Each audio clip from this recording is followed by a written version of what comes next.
ఈ నెలాఖరులో కడపలో తెలుగుదేశం పార్టీ నిర్వహించే మహానాడుకు సన్నాహకంగా ప్రతి నియోజకవర్గంలోనూ మినీ మహానాడులు నిర్వహిస్తున్నట్లు విశాఖ జిల్లా తెలుగుదేశం పార్టీ అధ్యక్షుడు గండి బాబ్జీ తెలిపారు. విశాఖ టీడీపీ కార్యాలయంలో ఉత్తర నియోజకవర్గ మినీ మహానాడు సమావేశంలో ఆయన మాట్లాడుతూ స్థానికంగా ఉండే సమస్యల పట్ల మినీ మహానాడులో చర్చిస్తామని, జిల్లా స్థాయిలో వచ్చే సమస్యను క్రోడీకరించి నెలాఖరులో జరిగే మహానాడులో పరిష్కారాలపై తీర్మానాలు చేయిస్తామని చెప్పారు. సూపర్ 6లో పేర్కొన్న హామీలను తప్పక నెరవేరుస్తామని బాబ్జీ వెల్లడించారు. ముఖ్యంగా ఈ రోజు తెలుగుదేశం పార్టీ యొక్క విధానం మేరకు ప్రతి 2 సంవత్సరాలకు ఒకసారి ఈ మహానాడులు జరుపుకోవడం స్వర్గీయ ఎన్టీ రామారావు గారి దగ్గర నుంచి కూడా ఇది అలవాటుగా వచ్చింది. కాబట్టి మరి రేపు ఈ నెలాఖరు 27, 28, 29లో మహానాడు పెద్ద మహానాడు నిర్వహిస్తాం. అందులో భాగంగా ప్రతి కాన్స్టిట్యున్సీ నుంచి కూడా మినీ మహానాడులు నిర్వహించి స్థానిక సమస్యల్ని మరి ఏవైతే ఉన్నాయో అవన్నీ క్రోడీకరించి జిల్లా పార్టీ మీటింగ్ పెట్టినప్పుడు దాంట్లో ఆమోదించి ఇది రాష్ట్ర కమిటీకి పంపిస్తాం. సమస్యలు ఇప్పుడే మా పెద్దలు కూడా చాలామంది చెప్పారు, మీ అందరికీ తెలుసు.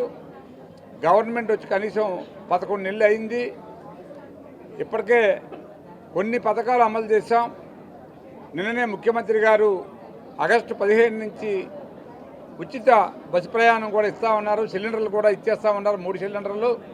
తర్వాత రైతు బంధు ఏదైతే ఉందో సెంట్రల్ గవర్నమెంట్ 6,000, మన స్టేట్ నుంచి 8,000 కూడా రైతు బంధు పథకం కూడా అమలు చేస్తామని చెప్పడం జరిగింది. ఇది కాకుండా ఏదైతే మన బడి పిల్లలు చదువుకోవడానికి వెళ్తున్నప్పుడు ఆ రోజు డబ్బులు ఇస్తామని చెప్పారో ఆడపిల్లలకి, అది కూడా ఎంతమంది పిల్లలు అయితే అంతమంది పిల్లలకు కూడా 1,500 రూపాయల లెక్కని ఆ డబ్బు కూడా రిలీజ్ చేస్తామన్నారు. ఇంకా కొత్త రేషన్ కార్డులు కూడా ఇష్యూ చేస్తామని చెప్పారు. దానికి గైడ్లైన్స్ వస్తున్నాయి. ఇప్పుడే చెప్పారు మా సుజాత గారు, పక్కా ఇల్లు అందరికీ కూడా చాలామందికి గతంలో మన హయాంలో కట్టిన ఇల్లు కూడా ఇప్పటి వరకు కూడా కేటాయించలేదు, టిట్కో ఇల్లు. అవి కూడా నిజమైన లబ్ధిదారులు ఎవరైతే ఉన్నారో వాళ్ళందరికీ కూడా ఎంక్వైరీ చేసి మళ్ళీ ఆ ఇల్లుల్ని వాళ్ళకి కేటాయించాలనే ఉద్దేశంతో ప్రభుత్వం ఉంది.